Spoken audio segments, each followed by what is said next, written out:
Okay. Excellent. I see live on my screen, so it looks like it's up. There we go. Yeah. So we'll jump right in. Case study number 5 just starts off with summarizing the case, and if it's all right with you guys, I thought we'd just go right down the worksheet that we have. So we'll just go in that order. So if you have your worksheet, Yep. follow along there. The first one is just to summarize the case. So I'll give us all a turn, but maybe on this one, if it's all right, I'll just share what I have, and you guys tell me what I missed. Does that sound okay? Okay. So the first one, the case I just have, and excuse my pronunciation because I don't remember how they said it in the report, but it's the Corton family lives in Gaza amid constant Israeli attacks. One of their sons, Ahmed, was killed during an airstrike. 4 years later, another son, Mahmoud, was injured by shrapnel from a rocket, and it fractured a rib and lodged in his lung. Both boys had been playing in the doorway of their home, and after Ahmed's death, they had another son and also named him Ahmed. The father's been out of work for years. He lost his job as a truck driver due to poor health and lives on international assistance. His daughter suffered from mental problems and had to seek treatment, and they deal with multiple school closures, the constant threat of attack, and the sense that the Israelis are purposely attacking civilians and trying to eradicate all Palestinians. Um, Incredible to read, right? It makes my little piddly things that I deal with seem like nothing because Yeah. it is compared to that, really. So, are there other themes that you guys picked up on in that story that I missed? Anything else that you had to add? Nobody? That sounds good. Okay. All right. Well then, yes. I think because it talked about his brother too, the dad's brother, and how just a little bit how the dad explained how it was normal for them. They weren't really too surprised about what was going on and the losses that they had, even though they were still really devastated about it, and how even his older brother lost a son the same time he lost Ahmed, and it was just kind of interesting that his older brother was like, yeah, I'm gonna help my brother as well because no one should be going through what he went through with his. I think he had 2 lung transplants or kidney transplants. I think is what it said. Oh, I missed that. And I don't so know. Okay. I almost missed it too. I'm going to reread it again. Okay, so helping his brother and the loss of the nephew too. Yeah, and I mean, not to mention anything about the community and all the other losses. I mean, that's his family, but when you've got your neighbors and all those around you that are, having constant funerals and loss of life as well, that's a great point. Those are other things. Are you scribing, Jackie? I'm just making notes. Who was doing our scribe? Sorry, I forgot. I don't did know. it. I was going to say, do you want me to start a Google Doc and just send the link to everybody so we can all just do it together? That would be awesome. Okay, let me do that, and you guys can keep talking, and I'll figure that out real quick. Yeah, because I know what we've done in the past. We kind of like make the notes on the same bullet points, and then just kind of like finish it up in a Google Drive doc Yeah. thing. Yeah, that's worked really well in my past groups too. Then we can all just add whatever was missed. So Yeah, sounds good. excellent. Okay. All right. So on the next one, maybe we'll just go down the line. How about we go in? The order will be Becky, then Brittany, Sarah, and then me, and we'll kind of mix it up as we go through. So, because that's the order you are in my screen. So, so Becky, then Brittany, Sarah, and then me. Okay. So the next one says to list principles or concepts that can offer help and direction to the family. So if you want to share something on that, Becky, and then we'll Yeah. just. One of the big things that really stood out to me, just trying to see if I can go back to it so I can just read it to you. But anyways, I just liked how like you guys were talking about how that's just their life, and I don't like that part, but how they just talked about that's just the way they live, and they don't know anything different. But one of the really interesting things that stood out to me was his comment where he said, "This is normal here in Gaza. This is war. Do you expect the enemy to bring you food and drink? Everyone has experienced loss in these wars. And I thought that was, such a good perspective because it's like he doesn't just plan on sitting back and waiting for help from his government or another government to, come and help them with food and water and stuff like that. He's prepared to, his perspective on it is that he needs to help his family and himself. And I just thought that was a really cool perspective on that whole awful situation. So I think that's a really key point, is that their perspective is really important as far as trying to survive some type of stress like that. Yeah.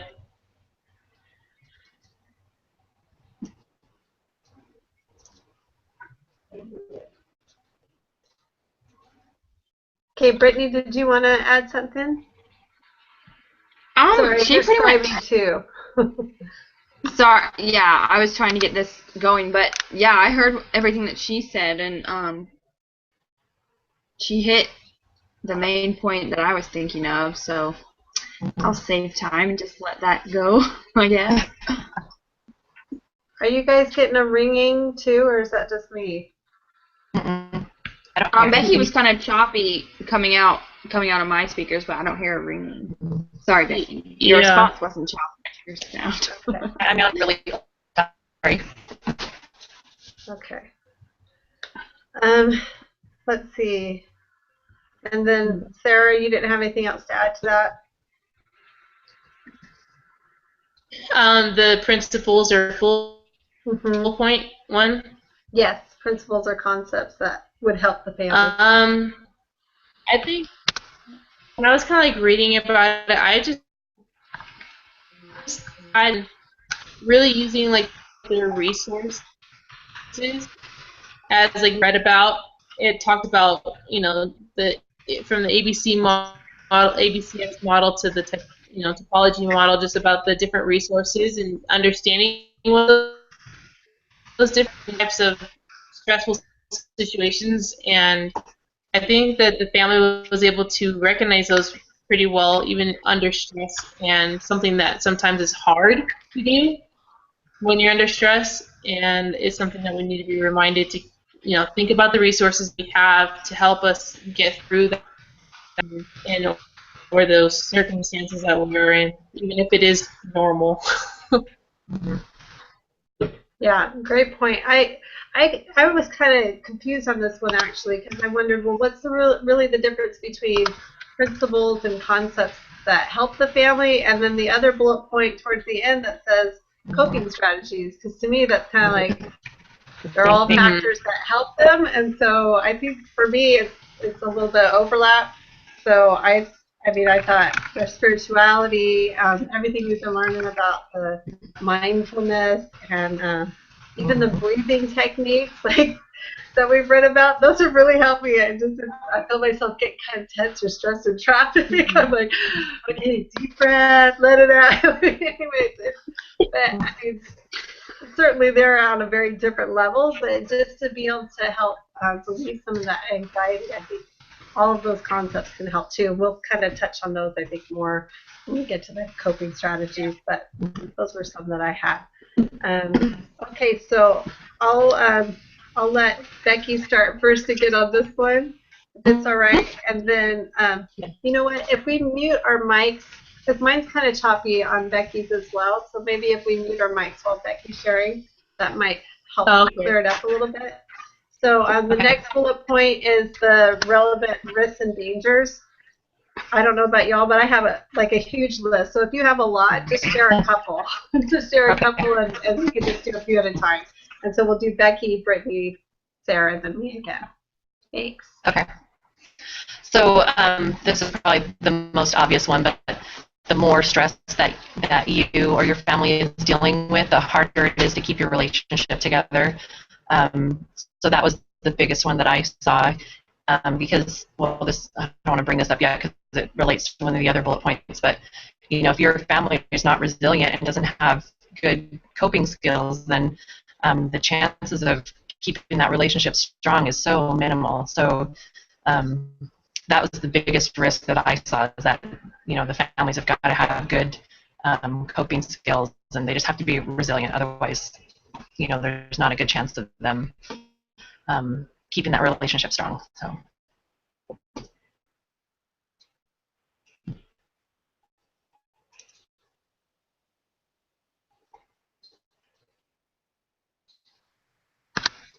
Sorry, you guys. I've got I'm scribing for everyone. I sent the thing out, by the way, so check your email if you want to get on and just make sure your response gets put in there.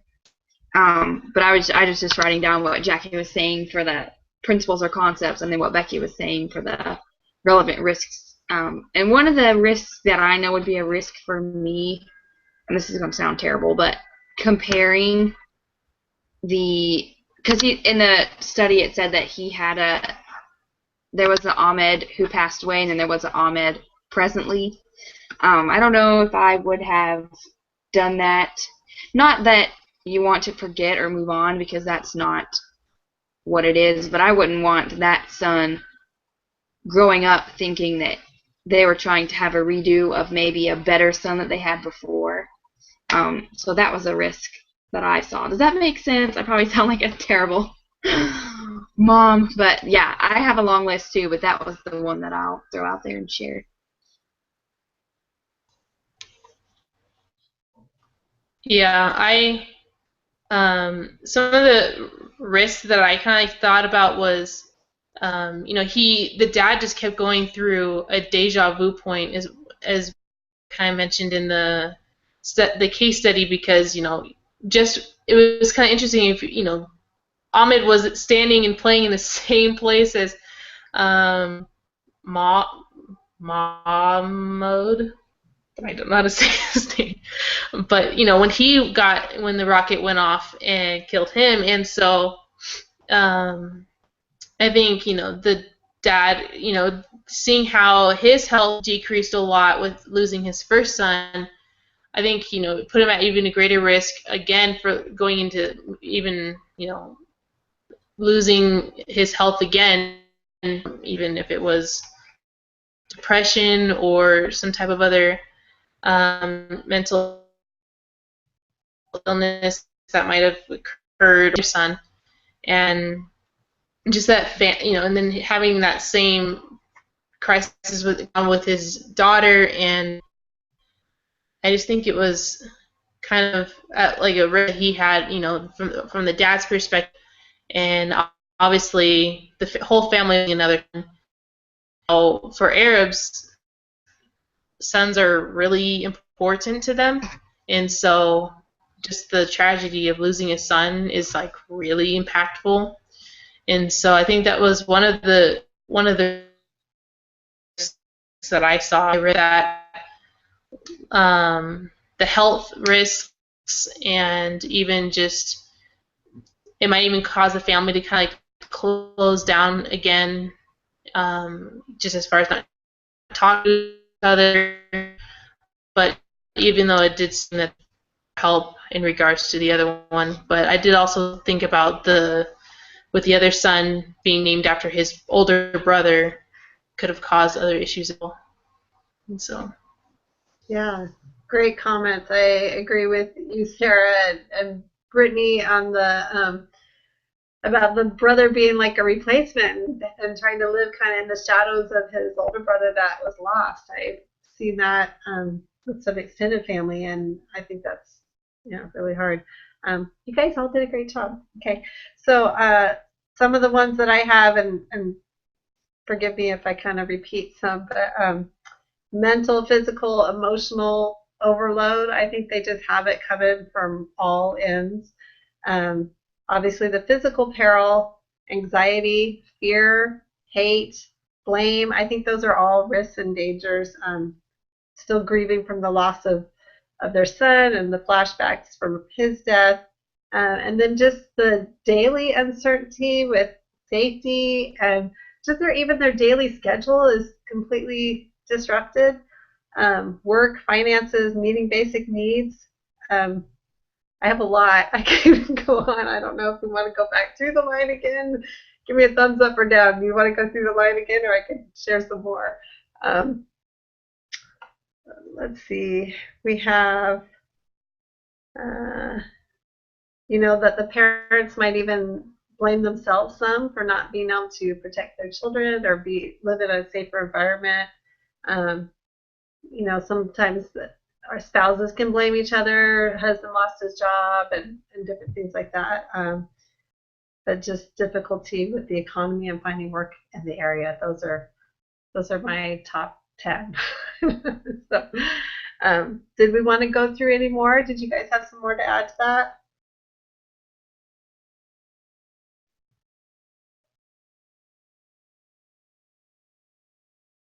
No? Okay, okay. Um, well, let me see. I think just after I read the other article too, there was a few other things that stood out to me too, just thinking about um, even their desire for violent responses. It mentioned about the oldest son wanting to get a gun and be able to respond violently, and so I think that's a risk to, you know, want to follow what you're seeing and align with some of those uh, even extreme groups in the area. Depression, the couple's intimate relationship would be threatened as well, and just different barriers to raising your kids as well. So, all right, so let's mix up our order some. Turn the page.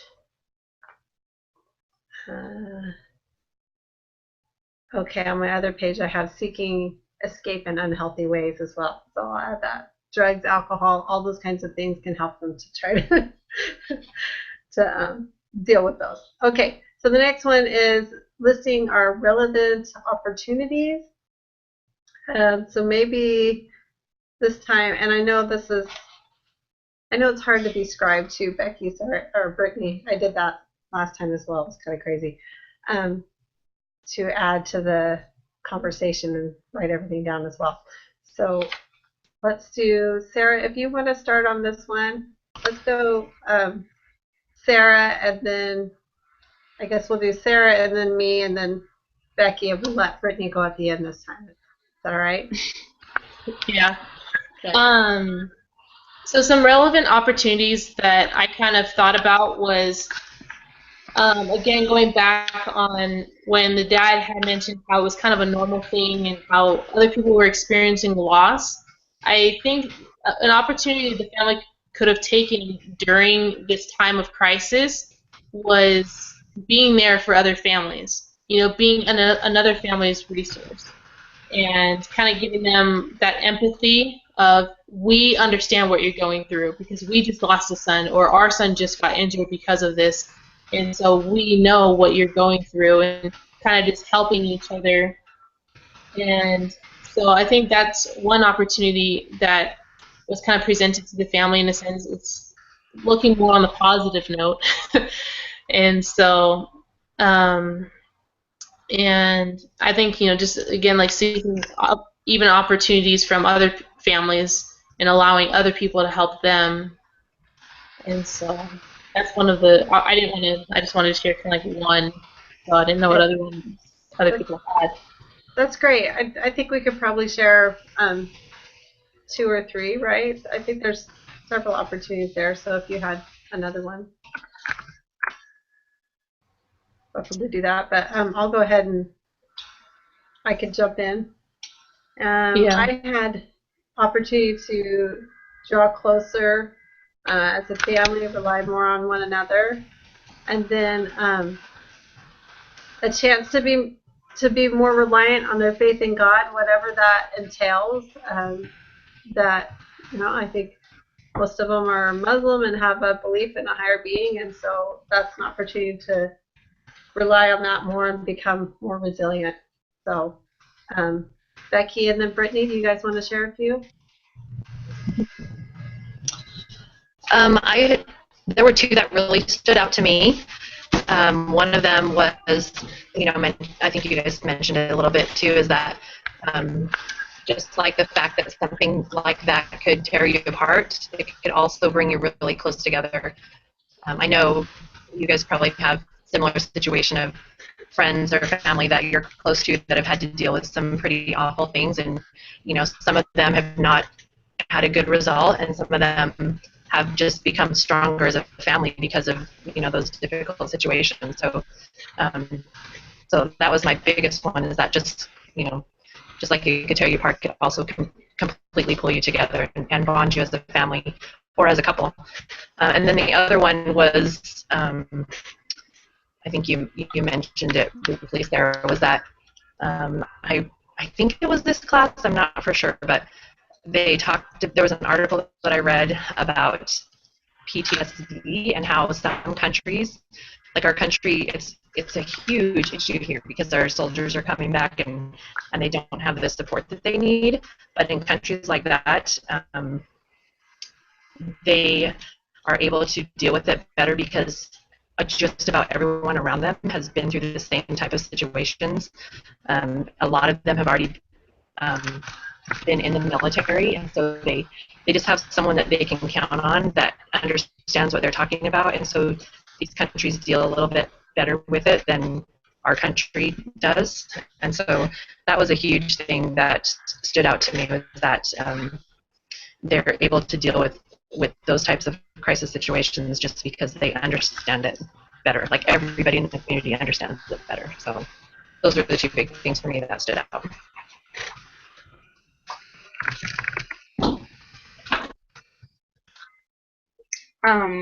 So just kind of the opposite of what I said before about not naming the second son Ahmed. That is an opportunity for the family, because in the case it said that they named him Ahmed because they just wanted to keep his name in the house, which is awesome because that gives them the opportunity to remember him, how he was, and that he was in their family, and that's an opportunity for them to heal because they don't have to completely let go or feel like they're letting go. So that was one of mine. And then I also noted what Becky just said about how the whole community is suffering with this, and they can band together as a community because they probably all have a loss. Some might not be as bad as others. One family could have somebody who lost a limb in an explosion or lost a life like this family did. Everybody's probably lost something, and they can band together and deal with the event as a community rather than just a few families or extended family. The whole community can be a part of it. So I thought that was an opportunity too.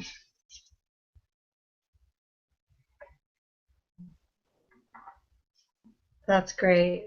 Thank you. I think the only other thing I had was just an opportunity for the family to work together to help stretch their resources, just provide for their needs. That mentioned having chickens and things like that, and I just thought they could pull together to try to do that, stretch the resources. Let's see. The reading talked about the other little, the study about Israelis mentioned about increase in communication and sharing and trust as well, and strengthened relationships with family members. So those are all things. The other. So okay, so we have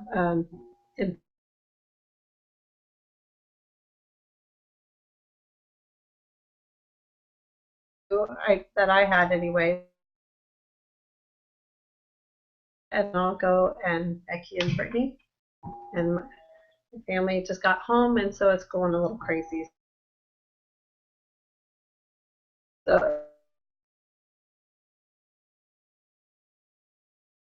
great.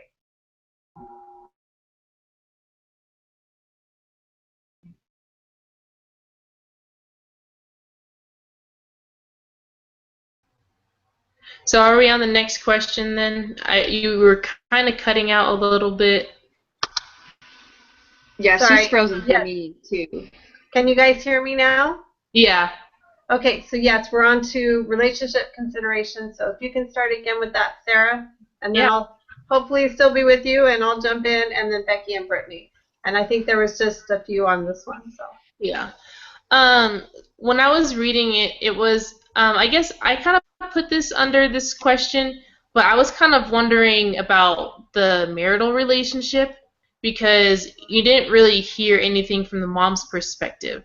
And so I was wondering, mine was like, in this kind of a culture, does the woman have any say about like sharing her feelings in these types of situations in these stories? And because I think it's important that, as the family is going through this crisis, if the woman isn't exactly supposed to share her emotions or her feelings, then that can be really hard because that might cause marital problems because then that doesn't create that communication, and the husband to his wife is going through that too, and because you don't really know if she's in the picture or not because it didn't really say in the reading if she was around, but I mean it talked about they had another child, so I would assume they think she was around. And so I think a relationship consideration we can think about is just making sure that marital relationships stay strong, for their children that they still have, and even though they lost one of their sons, that they keep that strong marital relationship, communication, and talking about what they're going through. And so, but great, that was a great point. So just especially the wife and the marriage. And sorry, my family just got back from the pool. We have all the cousins are here. So let's see. I had, as far as relationship considerations, I was really still concerned for Ahmed Jr. And his relationship with the siblings and the siblings with one another was one of the big ones that I thought of. So. Becky and Brittany, do you guys want to share? Mine was just the same as you guys too, so I don't know if I have really anything to add to that. The kids for sure.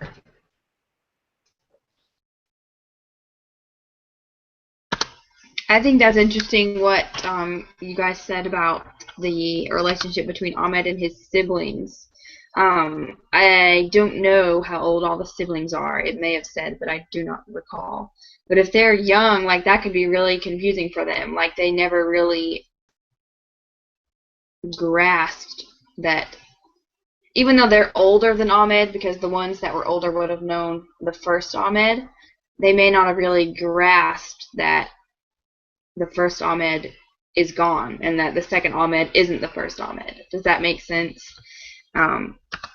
So that can be confusing. I don't really know that would cause any problems, but who knows? Anything can cause problems these days. And then the marital relationship, like Sarah was saying, it's a cultural thing, and even in that culture, women are not viewed like they are here. They're not really equals, I guess. And even if there was marital conflict because of this, if it didn't get fixed, it's not like she could decide, hey, I don't want to be married anymore. I need to get out of this relationship. Too bad. I mean, that's not how it works over there. And then that could just snowball. Just event after event after event that didn't get repaired could end up really bad.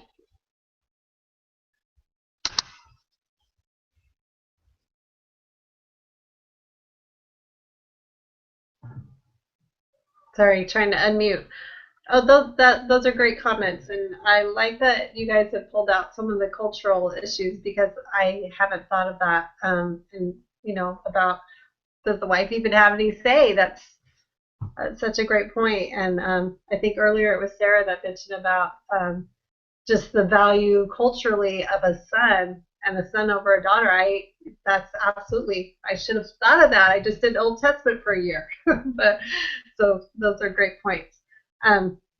All right, so our next one is coping strategies. So we'll just finish out in the same order. If Sarah wants to start, then me, Becky, and Brittany will share a couple coping strategies.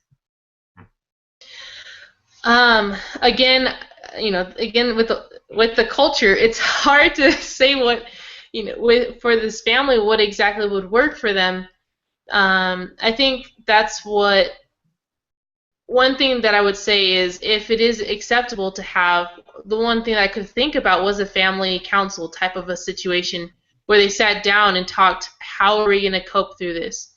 In the way, even if the dad, is the alpha in the family and the way their culture might be, he can help the family realize, okay, this is what I think is the best way for us as a family to go through this situation.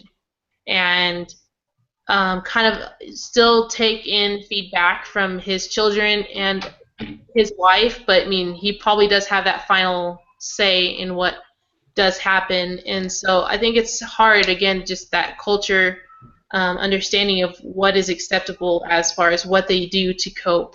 Because they can't probably, depends on, can they go on a walk? Are they allowed to be seen as a whole family outside?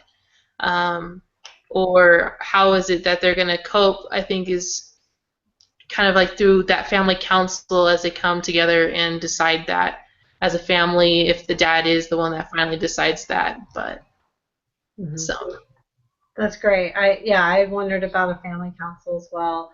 And like you had mentioned before, I think Sarah mentioned it, I didn't remember from the reading about helping out his brother when he lost his son, or that I think the same for them, that extended family could be a resource for them as well, and maybe even some cognitive behavior therapy, which is hard to do on a lot of these because they are real valid concerns. You're living there in the middle of an airstrike zone, and so you can't just think that away. So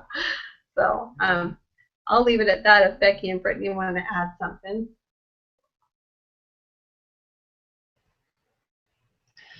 I was noticing in the reading that from this week that they just had to be really creative with the ways that they kept their family together. I think they briefly mentioned therapy, and one of the other really cool things they mentioned was that the husband and wife had to get up early in the morning before the kids were up so that they could have time together before the family got up. I thought that was, a really great idea, and I just loved how they talked about just finding ways that were out of the box because of the place where they lived, and those were their options. So I guess just being creative with how you're going to try to cope with that situation. So.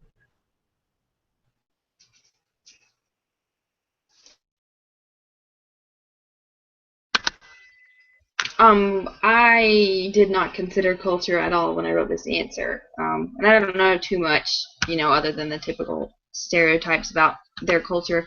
But I have a friend who she has had about at least 4 miscarriages about halfway through her pregnancies. And after the 3rd one, she went into the doctor to figure out what was going on and why this kept happening and if there was anything she could do to fix it.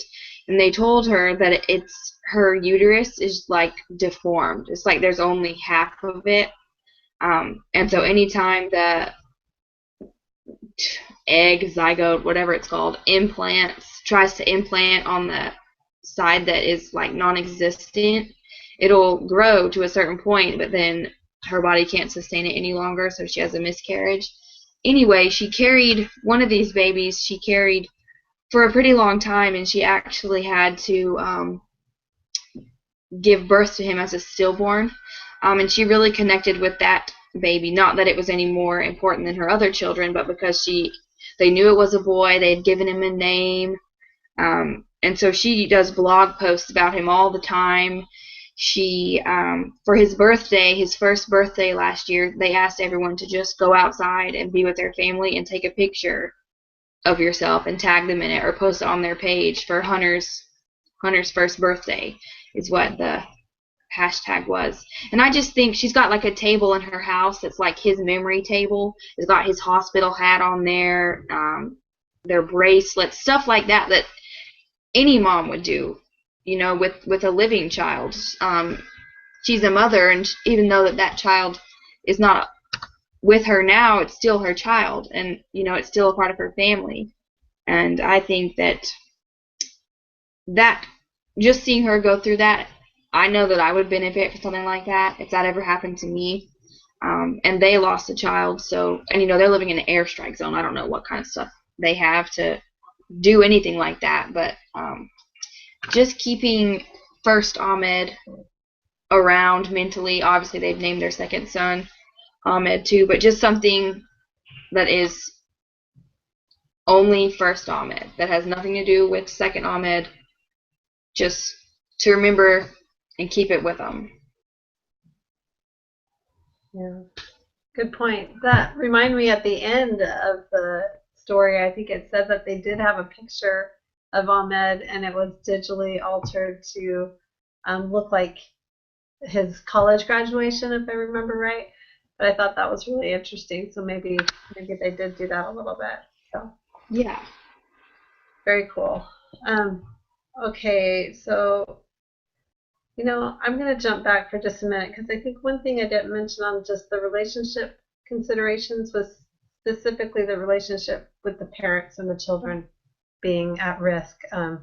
And I didn't check that off my list when we were talking about them. So I want to put that out there too, if you want to add that, because I think that there's specific risk there as well. So let's go on. We're winding it down, ladies. So recommendation to supporting and involved parties.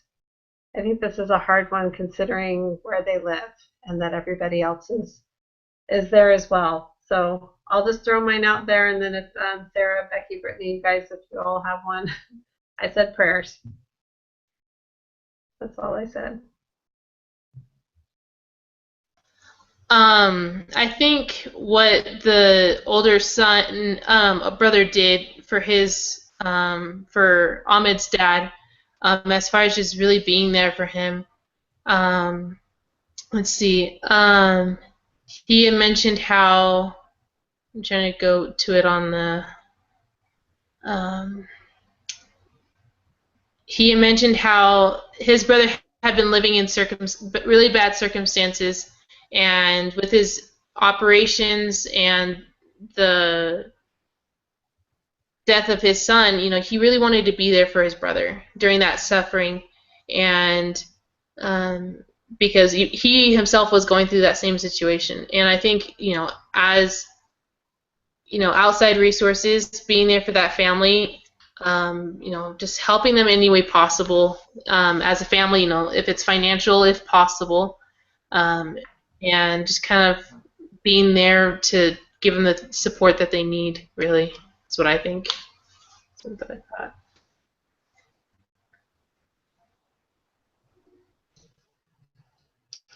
And I could just piggyback onto Sarah's too, because I was thinking the same thing, that just be aware of what was going on, you know, and just watch, and also to keep those lines of communication open so that you know when things are happening and when you need to step in and be there to help out. So that was all I thought.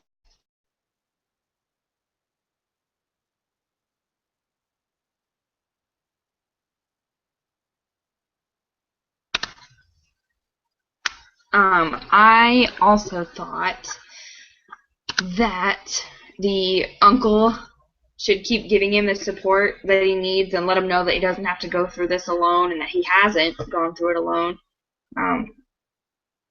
Everybody's lost something, and I also like what somebody said about prayers.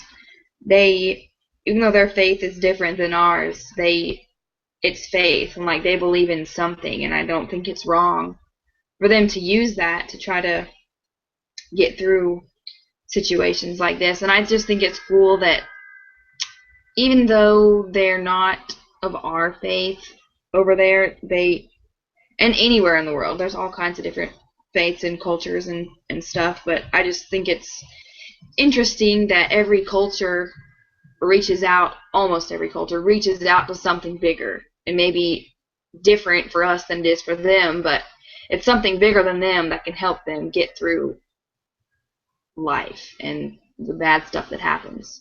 So that's what I wrote down on mine, is just to reach out with whatever faith you have.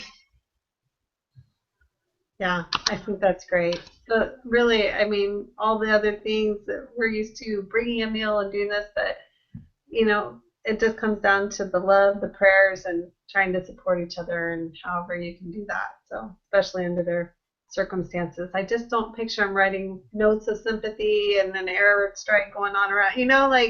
I think that's a great thing to do, but I don't know in this situation if that would probably be the approach. So, okay, so we're down to additional resources. I really only had two. I said employment help because I think that's one of the only things that we haven't really gone over. So, Sarah, Becky, Brittany, if you guys want to chime in, did you get anything else to add there? I think, other than the employment, I think the dad just has to keep in mind of his own health and keeping up with his own health, because I think as much as he really wants to be there for his children, it would be kind of difficult if he wasn't in a good, healthy state. And so just making sure that he's keeping up with his own body and not pushing himself too hard. And I feel like the kind of family that they have, of the love that you can kind of feel from the story, I highly doubt that the children, the children would really want him to make sure he's okay as well, and because they really love their dad as well. And so I think just making sure that he keeps up with his health as well. Okay.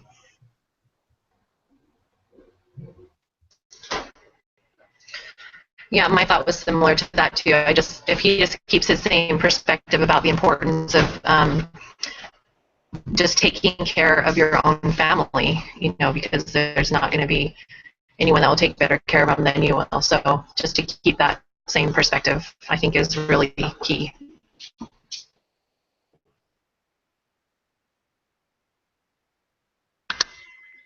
What I wrote down was, let me get back over to it. Mine. Oh, so I don't know if this is really an additional resource, but it's just what came to mind when I saw the heading. I think it is important for them to just keep up all the support and never let your guard down, because they're not guarding each other, but they just need to keep in the back of their mind how to get through all this stuff, because the area where they live, it can happen again. It may not kill somebody, but it can seriously injure people to where their life will never be the same. And I think they just need to remember that just because they get through this doesn't mean it's not going to happen again. Which isn't really a good thing to tell somebody in this situation, because then they kind of like, what's the point of living? It's just going to keep happening. But yeah, I just put to that effect. I don't really know how to say it in words. Maybe one of y'all can say it better, but I hope y'all got the gist of it. That's great. I think you guys all did a great job. And when Sarah was talking about health, I remembered one of the things in the study from Israel specifically said sleep, and I thought, oh yeah, sleep. How do you sleep when you're constantly feeling, in danger, are in danger? So that lack of sleep would completely affect your health and cause a lot of problems in that regard as well. I wondered about relocation help too. Can they just move somewhere safer? He's already out of a job, and some kind of relocation or refugee help. I don't know if that's a serious consideration, but it seems like worthwhile to look into. So, anyways, okay. Well, did anybody have anything else to add before we close? Then we want to wave your hands if you have anything to add. I was if you guys just oh, sorry, go ahead. looking back over my notes, okay, and I just realized that both Ahmed and his younger Mohammed, whatever, were both 7 when it happened. I Oh, just thought that was really? kind of- yeah, That's crazy. I just thought that was kind of interesting, and I hope it doesn't happen for the younger brother again when he reaches 7. I know. Or that would be a very bad. Bad age. Get the kids out of the doorway when they turn 7. Oh, so sad. Yeah, and right in their doorway. Definitely the but doorway. You wonder about damage to the home and other things too. It's just crazy. Sarah, what did you say? Did you say you don't know if it's 7 or if it's the doorway? Oh. Okay, well, thank you everybody for joining us and for your contributions, and congratulations on all your graduations. I'm jealous. Yes, you can do it. You can do it. Oh, yeah. Go, but I'll keep at it.